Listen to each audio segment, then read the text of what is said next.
안녕하십니까, 윤도영입니다. 이 시간에는 윤도영의 최상위권 입시 분석 16번째 시간이고요. 2023년 6월에 치러진 고3 모의수능 채점 결과 분석하겠습니다. 시작할까요? 이미 우리가 이제 3월이랑 4월 그때는 뭐 학력평가기는 했지만은 어쨌든 이 성적표 나올 때마다 했었기 때문에 뭐 크게 뭐 문제될 건 없겠죠, 그죠? 자, 먼저 이 탐구랑 수학에서 이제 응시 경향부터 보겠습니다. 요거는 그 3월, 4월에는 안 했던 겁니다. 왜냐하면 교육청에서 발표를 안 했기 때문이죠. 근데 평가원에서는 발표를 해줬어요.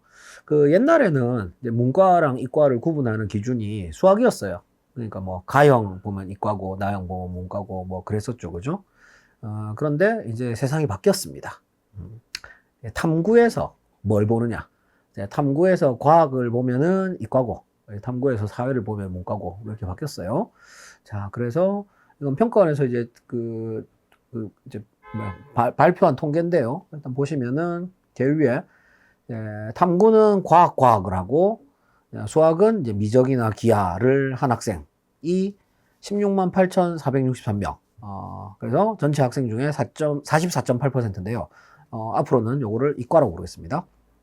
자, 그 다음에 탐구는 과학인데 수학을 확통을 하는 학생들이 있어요. 뭐 그럴 수 있죠. 근데 뭐 이 학생들을 이제 옛날에는 뭐라고 부르냐면 패션이과라고 불렀습니다. 그래서 뭐 줄여서 그냥 패션이라고 해요. 패션이가 한 3.3% 정도 되네요. 자, 그 다음에 이제 전통적인 문과죠. 탐구는 사회하고 수학은 확통 보는 학생들 41.2%. 자, 그래서 이제 최초로 그 평가한 시험 기준 최초로 이제 이과가 문과보다 더 많습니다. 바야흐로 이과의 전성시대죠. 그 다음에 탐구는 사회 보는데 수학은 미적기하 보는 학생이 혼종이 5%. 이 혼종 같은 경우는 주로 어떤 학생들이냐 하면은 이제 그러니까 이과였는데 이제 혼종으로 바꾼 거죠. 왜냐하면 이제 과학보다 사회가 이제 더 쉬우니까, 점수 받기가 쉬우니까 뭐 그런 경우가 꽤 있는 것 같습니다. 근데 수학 같은 경우는 미적계에서 확통으로 바꾸는 게 별 의미가 없거든요. 그러니까 이제 과학만 바꾸는 거죠. 그래서 혼종이 5%고요. 자, 그 다음에는 사회 하나, 과학 하나. 뭐 특별히 2024학년도만 놓고 보면 특별히 득이 없습니다. 왜 그런지 잘 모르겠는데 뭐 어쨌든 이제 2025학년도부터는 또 좀 의미가 생기는데 뭐 2024학년도부터는 사실 별 의미 없거든요. 어쨌든 탐구는 사회과학을 하고 수학은 미적기하. 저는 이제 굳이? 라고 이름을 붙였는데 여기 1.6%. 뭐 그렇게 많지는 않죠, 그죠? 그 다음에 탐구는 사회과학에 수학은 확통. 뭐지? 이게 2.1%입니다. 그리고 이제 나머지는 이제 탐구를 뭐 직업 탐구를 하거나 아예 탐구를 그 시험을 안 보는 학생들. 뭐 그런 학생들도 있다고 하네요. 그걸 다 묶어가지고 이제 기타라고 부르요. 기타가 한 2% 정도입니다. 뭐 이제 뭐 계속 이과가 점점 더 많아질 겁니다. 자, 그 다음에 응시자 수 보면요. 이거 뭐 지난 3월에도 봤고 4월에도 봤었죠, 그죠? 이제 6월 자료까지 업데이트 됐습니다. 지금 여기 나와 있는 건 작년이죠, 작년. 자, 작년에는 이제 이랬었다. 그러면 지금 우리가 보고 있는 게 6월 자료니까 작년 6월이랑 이제 올해 6월이랑 한번 비교해 보겠습니다. 작년 6월에는 이제 화작이 64.1%. 그러니까 이 인원수 보지 마시고요. 퍼센트 보시면 됩니다. 그러니까 화작이 64.1, 엄매가 35.9였습니다. 그런데 이제 올해 6월은 화작이 59.2, 엄매가 40.8. 그러니까 화작이 많이 줄었죠, 그죠? 그게 뭐 당연히 다 엄매로 갔겠죠. 그래서 이제 드디어 6대 4가 깨졌고요. 이제는 시험 한 내년 말쯤 되면 거의 5대 5 되지 않을까? 개인적으로 뭐 이렇게 생각하고 있습니다. 그 다음에 작년 수능 같은 경우는 비교해보면요. 작년 6월이 화작이 64.1이었는데, 작년 수능은 화작이 64.9. 뭐 비슷하죠, 그죠? 그래서 뭐 올해도 이제 좀 비슷하지 않을까. 이제 올해 6월에 화작이 59점이었으니까 뭐 올해 수능도 뭐 비슷하지 않을까 싶습니다. 자, 그 다음 수학 보겠습니다. 수학은 작년 6월에 확통이 51.5. 그러면 미적이 42.8, 기하가 5.7 이랬습니다. 그런데 이제 올해는 확통이 47.8, 미적이 48.5, 기하가 3.7. 그러니까 기하도 줄었고요. 확통도 줄었고, 그게 전부 다 이제 미적으로 가가지고, 이제 처음으로 이제 그러니까 뭐 기하도 물론 뭐 이과지만은 이제 미적만 가지고도 이제 확통보다 더 학생이 많아진 첫 번째 평가원 시험입니다. 그리고 뭐 이런 현상은 뭐 계속될 겁니다. 점점 더 심화될 거예요. 자, 그 다음에 과학원 볼까요? 과학원 같은 경우는 이제 작년 육모 보시면요. 물리원이 28.4, 화학원이 33.7, 생명이 63.9, 지구가 62.4였습니다. 그런데 올해는 뭐 사실 이 3월, 4월에 제가 이미 말씀을 드렸었죠, 그죠?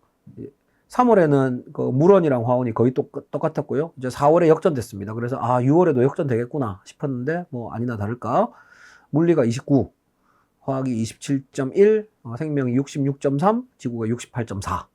그래서 이제 지구가 1등이고요. 화학이 꼴등 됐습니다. 그리고 뭐 화학이 근데 이거는 뭐 이유는 뭐 제가 추론하는 이유는 딱 하나. 작년 수능에서 화원이 처음으로 어려웠습니다. 처음으로. 그전에는 화원이 다 쉬웠거든요. 근데 이제 한번 탁 어렵게 되니까 뭐 그냥 막 썰물처럼 빠져나가네요. 썰물처럼. 뭐 안타깝네요. 그래서 이제 물리랑 화학 교수님들이 문제를 어렵게 못 내는 겁니다. 그러니까 문제를 어렵게 내면 다 도망가니까. 근데 그렇다고 쉽게 내면은 이게 다 맞아도 100분위가 100이 안 나오고 뭐 이게 참 갈 길이 뭐 이게 선택할 방법이 없죠, 그죠? 뭐 어렵습니다. 어쨌든 뭐 이걸로 봐서는 이제 우리 화학 그 출제하시는 교수님들이 뭐 좀 이렇게 이거 어렵게 냈더니 난리가 났구나. 그러면 올해는 다시 쉽게 내야지. 뭐 이렇게 생각하실 확률이 매우 높다고 봅니다. 그 다음 이제 물리 출제하시는 교수님들은 옆 동네 화학이 한번 어렵게 내고 폭탄 맞았구나. 우리는 절대로 어렵게 내면 안 되겠네. 뭐 이런 생각을 하시지 않을까.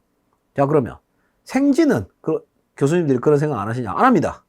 생지는 막 어렵게 냅니다. 왜? 어렵게 내도 생지하다가 물화로 안 갑니다. 그런데 이제 조금 긴장하셔야 될 게 이제 생지는 사탐으로 가죠. 사탐으로 이제 2024학년도까지는 좀 그런데 이제 2025학년도부터는 사탐으로 갈 겁니다. 뭐 얼마나 갈지는 좀 두고 봐야겠지만 뭐 제가 말씀드렸죠. 대학마다 보면 사탐으로 가는 게 더 제가 그 에피소드 몇 번인지는 잘 기억이 안 나는데 그거 뭐 알아서 찾으시고요. 제가 2025학년도 탐구 선택에 대해서 이미 말씀을 드린 바가 있습니다.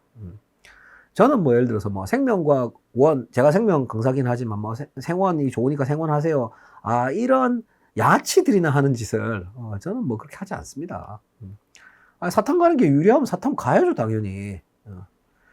뭐 저는 이미 말씀드렸습니다. 사탐 가는 게 유리한 대학이 있다고요. 모든 대학이 다 그런 건 아니지만 어쨌든 화원은 좀 안타깝네요. 그 다음에 2는 이제 작년 6월에 2는 뭐 이거 뭐 비율은 뭐 미미하니까요. 인원 한번 볼게요. 인원. 작년 6월에 2 선택한 학생이 총 2만 1,000명이에요. 2만 1,000명. 그런데 이제 올해는 17,000명. 좀 줄었죠, 그죠? 그런데 이제 작년 수능에서는 13,000명이었거든요. 그러니까 2만 1,000에서 13,000으로 갔어요. 그럼 이제 올해도 뭐 17,000에서 뭐 한 10,000명? 10,000명보다 저는 그러니까 제 생각보다는 조금 줄었어요. 저는 많이 줄 거라고 생각했는데 물론 뭐 좀 더 두고 봐야 되겠죠. 두고 봐야 되는데 뭐 어쨌든 실제 수능에서는 저는 10,000명 안 될 거라고 예상을 했는데 작년에 10,000명 될 수도 있고 뭐 그럼 뭐 제가 틀린 거겠죠 뭐. 뭐 틀릴 수도 있죠. 뭐 모든 걸 다 맞추면 제가 여기서 이러고 있겠습니까? 어쨌든 이랬고요. 그 다음에 사회는 작년 육모 사회는 전체 인원 자체가 좀 줄었습니다. 작년 육모에 이제 39만 4,000명이었는데 올해는 36만 9,000명. 그리고 과목이 워낙 많아가지고 잘 모르겠어요. 뭐 비슷비슷한 것 같습니다. 뭐 비슷비슷하겠죠 뭐.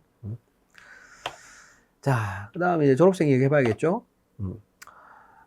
작년 이제 6월이랑 비교해보면요. 작년 6월에는 그 고3이 32만 8,000명, 졸업생이 6만 5,000명. 그래서 전체 인원이 39만 3,000명이었습니다.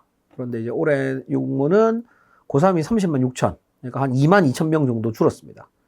근데 이게 왜 이렇게 줄었는지 사실 전 좀 잘 이해가 안 되기는 하는데, 너무 많은데? 뭐, 그 얘기 좀 이따 가고요. 단, 이제, 어쨌든 여기서 핵심은 이제 졸업생이 10,000명 늘었다는 거죠. 그래서 뭐, 전체 인원은 한 12,000명 줄었는데, 이게 조금, 다시 말씀드리면, 이 고3이 조금 이해가 안 되는 게, 이제 3월 같은 경우는, 작년 3월보다 올해 3월이 더 많거든요. 인원이.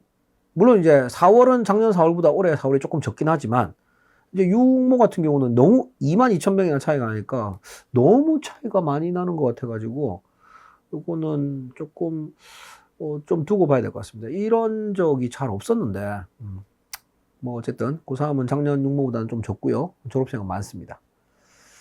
뭐 실제 수능 가면 졸업생이 더 많아질 당연히 더 많아지겠죠. 참고로 이제 작년 졸업생이 13만 9천 명이었는데 그러니까 올해는 졸업생이 뭐 한 15만 넘지 않을까? 개인적으로는 뭐 15만은 충분히 넘겠죠. 예상하고 있습니다. 16만까지는 될까 싶은데 뭐 이제 수능에서 뭐 킬러를 없애서 이제 공정한 수능을 뭐 만들겠다 뭐 이런 얘기가 있잖아요. 근데 그러면 확실히 그 졸업생들 입장에서는 아 내가 한 번 더 해봐야겠다 이런 생각이 드는 게 인지상정이죠. 그럼 들어야죠 당연히 그런 생각이. 그래서 얼마나 늘어날지 잘 모르겠습니다. 졸업생들이. 근데 원래 이런 일들은 보면은 원래 사람 일이란 게 잘 될 때는 생각했던 것보다 훨씬 잘 되고요. 망할 때는 생각했던 것보다 훨씬 더 심하게 망하거든요.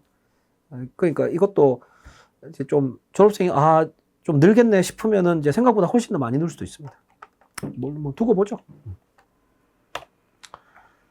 그 다음에는 이제 작년 육모랑 이렇게 비교를 좀 더 이해하기 쉽게 비교를 좀 해봤습니다. 일단 전체 인원은 작년 육모랑 비교해서 3% 감소했습니다. 근데 이거는 뭐 어차피 졸업생이 전부 다 들어온 게 아니기 때문에 뭐 크게 뭐 의미가 있는 건 아닙니다. 근데 이제 과목별로 어떤 부침이 있기 때문에 그래서 뭐 전체 학생이 3% 감소했기 때문에 국어, 수학, 영어도 다 같이 3%씩 감소했겠죠. 그런데 탐구 같은 경우는 전체는 3% 감소했는데 과학 1만 놓고 보면 2.2% 오히려 증가했습니다. 그리고 과학 2는 19.4% 감소했고 사회가 6.5% 감소했어요. 그 다음에 이제 조금 더 디테일하게 보면은 과학 1은 화원만 19% 감소했고 무려 이게 뭐 근데 제가 볼 때는 이렇게 감소하는 뭐 여러 가지 이유가 있겠지만은 당연히 그 작년 아까도 말씀드렸다시피 작년 수능 화원이 처음으로 어려웠거든요.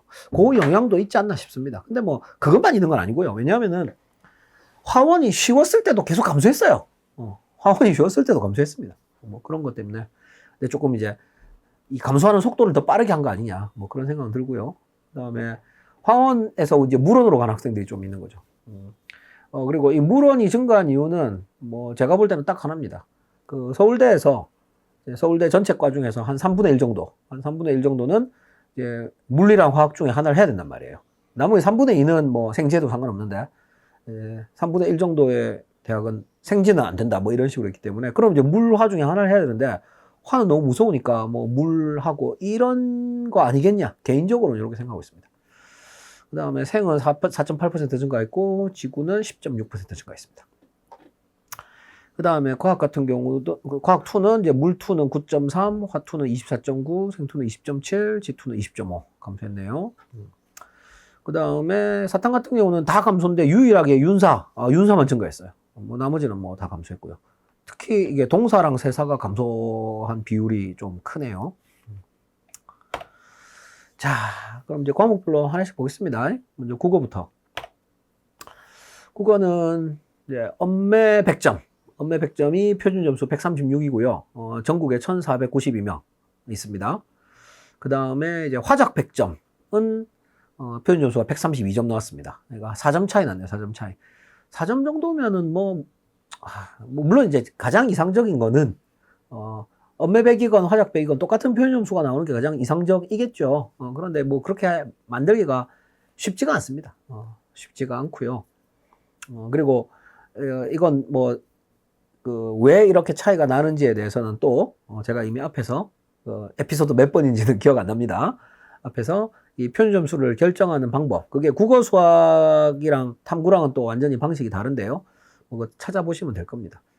이렇게 이번에 4점 차이가 난 거는 그냥 화작을 쉽게 냈기 때문입니다. 화작이 쉬웠고 엄매가 어려웠기 때문이에요. 그런데 이제 조금 안타까운 거는 이제 엄매를 다 맞으면은 100분위가 100이 나오는데 화작은 다 맞아도 100분위가 98밖에 안 나오거든요. 뭐 그래서 조금 근데 그런 말이 나올 수 있잖아요. 꼬우면 뭐? 꼬우면 엄매해? 뭐 이런 얘기가 나오는 거죠.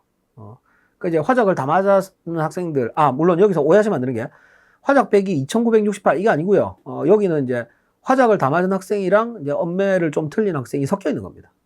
그러니까 화작 다 맞은 학생이 전국에 몇 명인지는 사실 정확하게는 알 수가 없습니다. 왜냐하면 평가원에서 공개를 안 하기 때문에. 2968명보다 적은 건 확실하죠. 근데 뭐 어쨌든 뭐 포인트는 화작을 다 맞은 학생 입장에서 억울할 수 있잖아요. 그죠? 아니, 나 다 맞았는데. 꼬우면 뭐? 엄매 하시라고요. 그리고 이거는 어쩔 수가 없습니다. 지금 상황 자체가.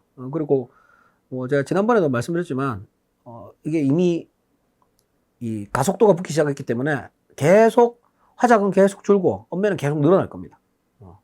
악순환의 고리가 이미 들어갔어요. 그 다음에 1컷은 표준점수 130점이고요. 2컷은 표준점수 124점. 그거는 그러니까 이 만점자, 정확하게 말하면 엄매 만점자지만 엄매 만점자의 표준점수가 136이잖아요. 이러면은 상당히 쉬운 편입니다. 상당히. 그러니까 우리가 이제 난이도를 어떤 특정 시험에 난이도를 결정하는 요인은 여러 가지가 있는데 제일 대표적인 이제 두 가지가 첫 번째가 다 맞았을 때 표준점수가 몇 점 나오느냐. 요게 이제 숫자가 많이 나오면 어려운 거고 숫자가 적게 나오면 쉬운 거예요. 그 다음 이제 두 번째는 만점자의 비율. 만점자가 0.39%잖아요. 정확하게 말하면 엄매 만점자지만 0.39%면은 사실 그렇게 많은 건 아닙니다. 그러니까 그러니까 만점자 기준으로 따지면 이게 쉬운 시험이 아니었던 거예요. 만점자 기준으로는 쉬운 시험이 아니었고 그냥 적절한 시험. 근데 이 표준 점수 기준으로 보면 쉬운 시험이었던 거죠. 그럼 왜 이렇게 기준마다 다르냐? 이걸 어떻게 하면 되냐면은 쉬운 문제를 아주 많이 내면 됩니다. 쉬운 문제를 많이 내면 전체적으로 평균이 올라갈 거잖아요. 근데 이제 어려운 문제를 몇 개 내면 흔히 말하는 이제 킬러죠. 이 킬러는 이제 어깨에서 금기시되는 단어이기 때문에 함부로 말을 하면 안 되는데 어쨌든 그러니까 대부분은 다 쉬운 문제를 내고 아주 어려운 거 몇 개 내면은 이제 만점자가 잘 안 나올 거잖아요. 그러면 이제 이렇게 만점자 비율이 낮아지게 됩니다. 근데 킬러를 어지간하면 안 내는 쪽으로 한다고 하는데 사실 이제 킬러를 안 내면은 이제 최상위권 꼭대기잖아요. 꼭대기에 있는 학생들 변별은 조금 어려워지죠. 그런데 꼭대기만 변별이 어려워지지 다른 학생들은 크게 상관없습니다. 그리고 이런 경우에는 이제 실수를 안 하는 학생이 아주 유리하죠. 정확하게 말하면 이제 실수를 하나 했을 때 그 피해가 이제 상상을 초월하게 크기 때문에 이제 실수를 한 학생은 이제 자기가 사실 이렇게 받아들일 수가 없잖아요. 그러니까 몰라서 틀린 거는 몰라서 틀렸으니까 어쩔 수 없다. 내가 인정을 하는데 내가 다 아는 건데 실수로 틀리면은 물론 결과가 바뀌진 않는데 어쨌든 이제 마음속으로 인정이 안 된단 말이죠. 이제 그러면 이제 또 1년 더 하고 그런 조금 그러니까 쉽게 낸다고 무조건 그러니까 모두를 만족시킬 수는 없다는 거죠. 어떤 제도건 간에. 그래서 특히 이제 올해 수능은 그 실수를 하지 않는 것이 가장 중요하다. 그렇게 생각하시면 될 것 같습니다. 자, 그 다음 수학 한번 볼까요? 수학은 어려웠죠. 미적 만점자가 표준 점수 191점, 기하 만점자가 149점, 확통 만점자가 143점인데 이러면 8점 차이 나는 거거든요. 이거는 조금 과합니다. 이건 좀 과해요. 그러니까 이렇게 하면 안 되고요. 그러니까 미적이나 기하를 좀 더 쉽게 내든지 아니면 확통을 좀 더 어렵게 내든지 좀 해야 됩니다. 근데 미적 다 맞은 학생은 전국에 648명 있고요. 기하 다 맞은 학생은 이게 이제 50명인지 50명보다 좀 적거나 어쨌든 여기에 이제 미적 2점짜리 틀린 학생도 아마 들어가 있을 거기 때문에 근데 미적 2점짜리 하나 틀린 학생이 몇 명이나 되겠어요. 그죠? 어쨌든 이제 기하 만점자는 50명이 채 안 됩니다. 그 다음 이제 확통 만점자는 67명보다 적은 게 확실하죠. 몇 명인지는 모르겠지만. 그래서 이제 만점자의 표현 점수가 151점이면 이건 상당히 어려운 시험이고요. 그 다음에 만점자의 비율이 0.17%, 이것도 상당히 적은 편이죠. 그래서 뭐 수학은 전체적으로 어려웠다. 뭐 그렇게 말씀을 드릴 수 있겠습니다. 그 다음에 이제 1컷은 표현 점수 134점이고요. 2컷은 표현 점수 127점입니다. 그 다음에 영어는 1등급이 7.62% 나왔는데, 뭐 개인적으로는 올해 수능에서는 그 영어 만점자가 이거보다 더 많아지지 않을까. 뭐 그냥 제 개인적인 예상입니다, 예상. 왜냐면은 어쨌든 영어에서도 킬러 문항이 있잖아요. 뭐 저는 뭐 국어나 저는 뭐 과학만 좀 알지 국수형은 잘 모릅니다. 그런데 보니까 영어에도 킬러 문항이 있는데 그것도 다 이제 출제를 배제하는 쪽으로 한다고 하면은 뭐 전체적으로 점수가 올라가겠죠, 그죠? 뭐 그러면은 뭐 당연히 만점자 비율도 높아질 겁니다.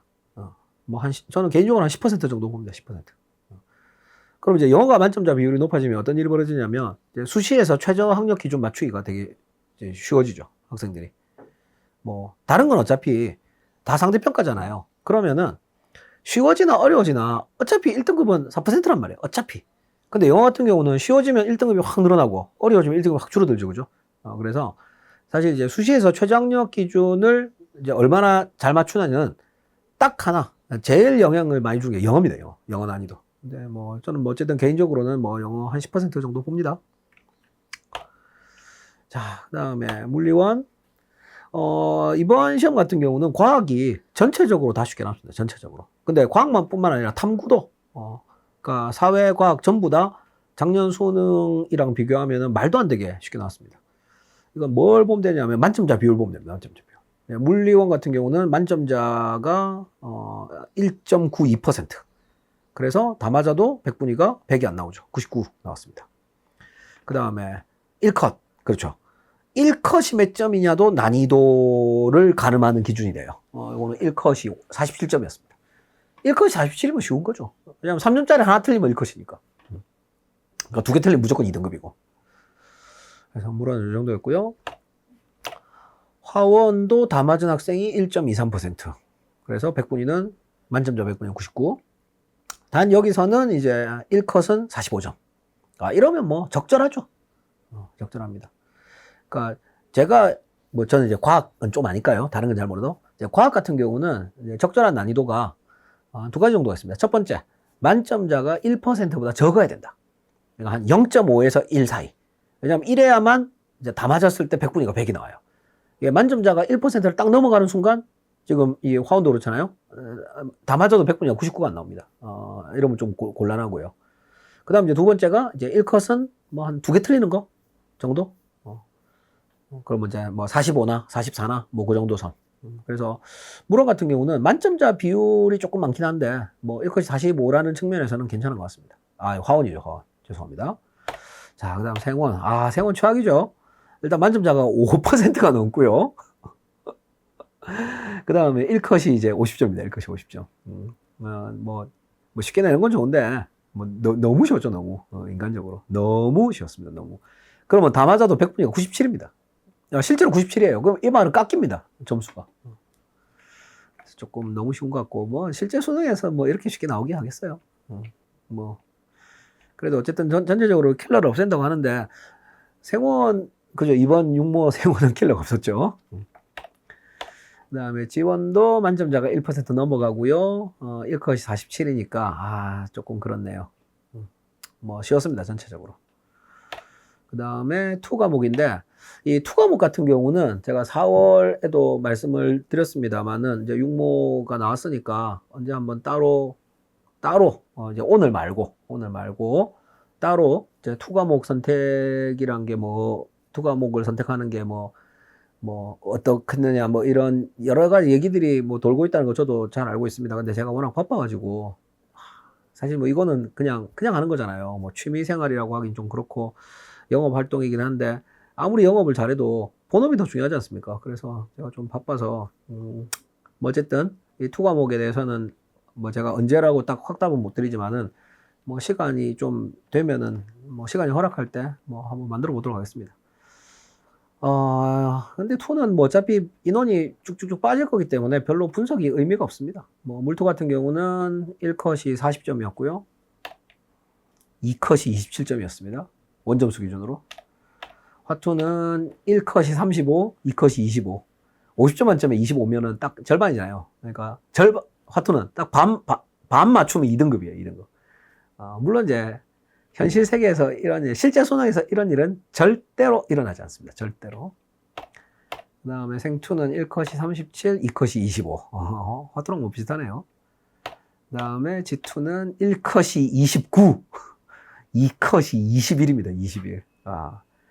그러니까 50점 만점에 21점 받으면 2등급 컷 나와요. 재밌죠? 뭐 별 의미는 없습니다.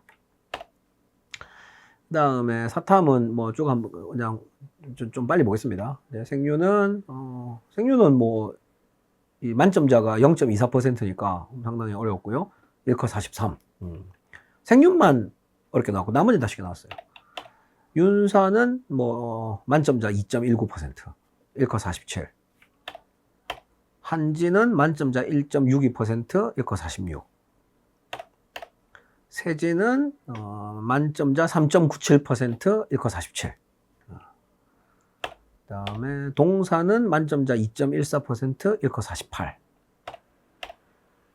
우리 세사가 제일 심하네, 세사가. 만점자 6.09%, 1컷 50. 거의 뭐 생원급이죠, 그죠? 그 다음에 경제가 만점자 1.91%, 1컷 48. 정법이 만점자 2.04%, 1컷 47. 마지막으로 사문이 만점자 3.31%, 1컷 48. 그러니까 제일 처음에 보셨던 생륜만 뭐 만점자가 1% 안쪽이었고 나머지는 다 뭐 1% 넘어가는.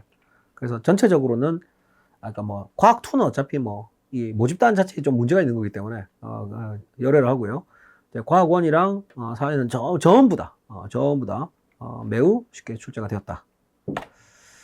자, 일단 여기까지 얘기하면은 그 채점 결과 얘기는 했는데 이걸로 끝내면 좀 이제 안 되고요. 하나 더 있습니다. 뭐가 있냐? 텔레그노시스가 뭔지는 다 아실 거고요. 이제 6월 모의 수능 기준으로 이제 실채점 결과가 나왔으니까 됐겠죠, 그죠? 근데 이거는 뭐 무료기 때문에 뭐 다들 뭐 써보시면 될 텐데 여기서 이제 제가 뭐 텔레그노시스 쓰는 방법을 설명하고 그런 건 아니고요. 어떻게 사용하느냐를 한번 보여드리겠습니다. 일단 정보 입력을 한번 볼게요. 뭐 국어는 화작, 언매 중에 아무거나 선택하면 됩니다. 어차피 표현 점수가 뭐냐가 중요하기 때문에요. 저는 뭐 언매. 그 다음에 수학은 뭐 미적하죠. 미적이 제일 많으니까. 그 다음에 탐구는 물지 할까요? 물지? 물지 해보겠습니다. 물지. 이과니까요. 그 다음에 제2외국어 한번 볼까요? 제2외국어를 보는 이유는 이제 제2외국어를 봐야지 그 서울대 문과를 쓸 수 있기 때문이죠. 자, 이렇게 하고요. 자, 그 다음에 한국사는 저는 매국노는 아니지만은 그래도 뭐 한 3등급? 제가 한국사 시험 보면 3등급 받겠죠, 그죠? 그 다음에 국어는 그냥 제 마음대로 뭐 전과목 다 1등급 커트라인 정도라고 한번 생각해 보겠습니다. 그럼 국어는 표현 점수가 130점이면 1컷이고요. 수학은 134점. 영어는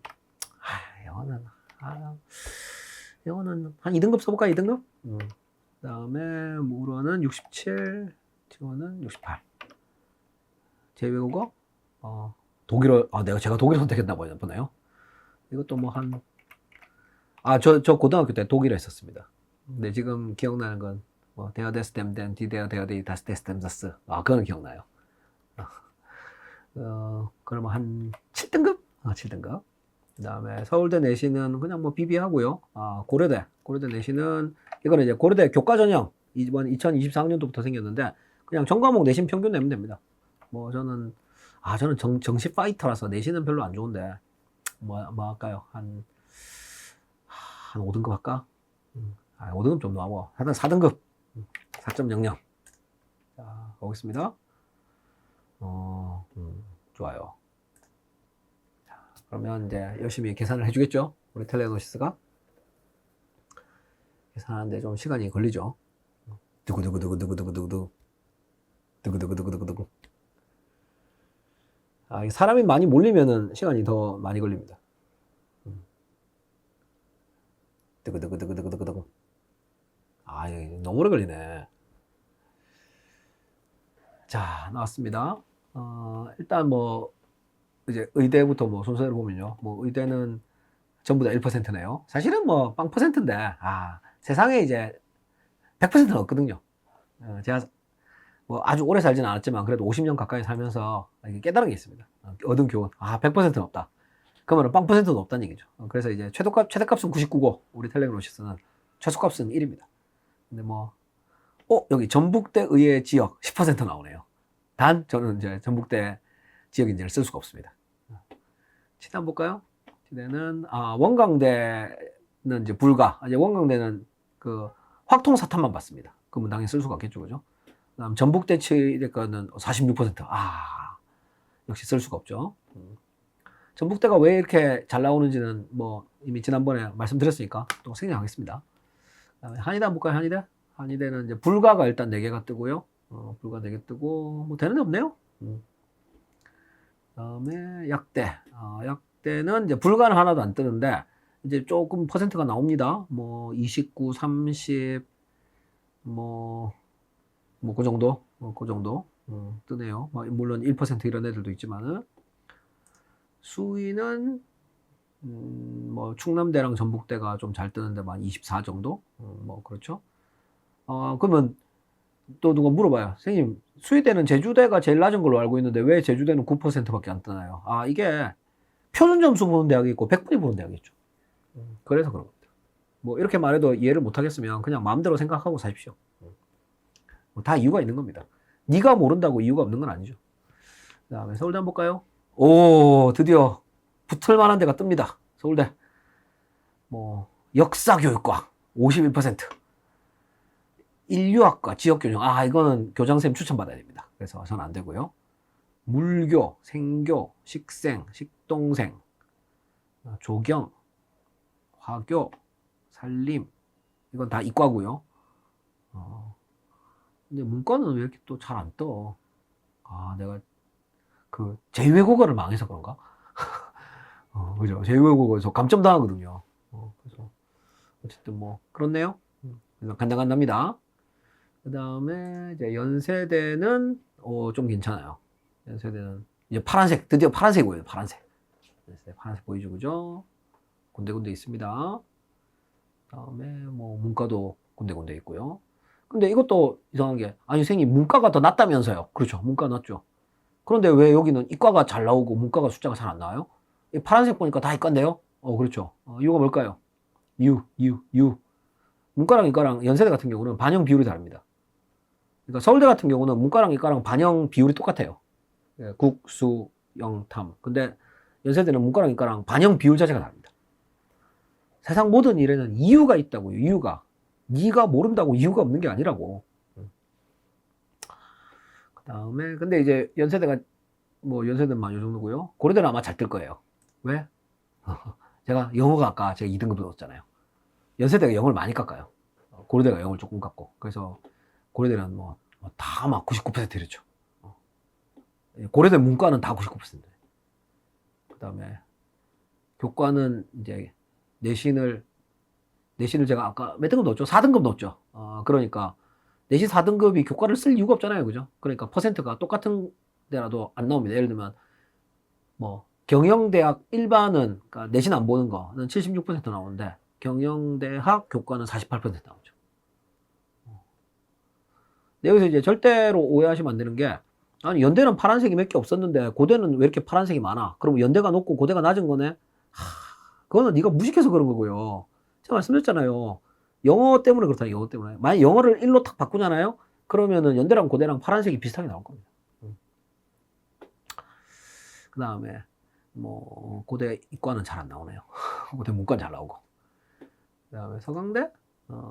서강대는 보니까 시스템 반도체. 여기가 그 뭡니까? 계약이죠, 계약. 그래서 여기는 잘 안 나오고. 나머지는 뭐 그냥 저냥 나오네요. 그냥 저냥. 다음에 한양대? 한양대는 뭐 다 팔았고. 그럼 뭐 그 밑으로는 다 팔았겠죠. 뭐 성대도 그렇고, 뭐 중앙대, 뭐 이화여대, 뭐 시립대, 경희대, 건국대, 외대, 동국대, 홍익대 뭐 다 나오죠, 그죠? 파란색으로. 자, 그럼 이제 이렇게 보는데 이제 여기서 제가 이걸 보여드린 이유는 이 텔레그노시스 6월이랑 9월 같은 경우는 점수를 이제 원래 여러분이 제일 처음에 할 때는 여러분 점수 넣을 거잖아요, 그죠? 근데 점수를 고쳐서 넣을 수가 있어요, 아무렇게나. 그러니까 뭘 해보시느냐? 내가 만약에 이번 육모에서 국어를 3점짜리를 하나 더 맞췄다면 어떤 일이 벌어졌을까? 그러니까 넣어보면 되는 거죠. 그러니까 여러분 성적에다가 국어만 플러스 3점 해가지고 넣으면 돼요, 표준 점수에다가. 그 다음에 만약에 내가 이번에 수학을 우리 이제 흔히 홈어식 채점이라고, 홈어식 알죠? 홈어식. 수학을 내가 실수로 4점짜리를 하나 틀렸는데 만약에 이거를 내가 실수 안 했으면 4점짜리 하나 맞았을 거잖아요. 그러면은 뭐가 달라지느냐? 그러면 뭐 수학 표준 점수 플러스 4 해가지고 넣어보시면 됩니다. 그러니까 이거를 꼭 해보셔야 돼요. 꼭. 그래야만 여러분이 두 가지 생각이 듭니다. 첫 번째, 와, 절대로 실수하면 안 되구나. 실수하면 무조건 1년 더 하는구나 라는 생각이 들 거고요. 그 다음 두 번째로 어떤 과목을 내가 올려야겠구나. 그러니까 똑같이 국어 4점, 예를 들어서 국어 4점, 수학 4점이라도 뭘 올리느냐에 따라 대학이 달라진단 말이에요. 당연히. 그러니까 여러분이 이제 앞으로 남은 기간 동안, 아직도 많이 남았죠, 그죠? 이제 남은 기간 동안 뭐 국어랑 수학이랑 뭐 이제 영어도 포함해서 국수영 탐 중에서 어떤 과목을 더 공부해야 되느냐, 이게 대학이 얼마나 잘 바뀌느냐, 대학이 잘 바뀌는 과목을 해야죠. 그러니까 우리가 이제 가성비라고 하죠, 가성비. 그러니까 시간은 정해져 있고 공부할 수 있는 시간이 얼마 안 남았는데 그럼 어디다가 어느 과목에다가 시간을 이제 써야 성적이 잘 올라서 내가 원하는 데 갈 수 있겠느냐. 그래서 그거에 이용하라고 이제 만든 겁니다, 사실은. 물론 이제 실제 수능에서는 점수 바꾸는 게 아무런 의미가 없기 때문에 점수 입력은 한 번밖에 안 됩니다. 근데 뭐 육모랑 구모는 얼마든지 마음껏 홈워식 채점하셔도 되니까요. 꼭 한번 해보셨으면 해요. 자, 여기까지 하면은 윤도영의 최상위권 입시 분석 16번째 시간이었고요. 2023년 6월에 치러진 고3 모의수능 채점 결과 분석 여기서 마치겠습니다. 감사합니다. 지금까지 윤도영이었습니다.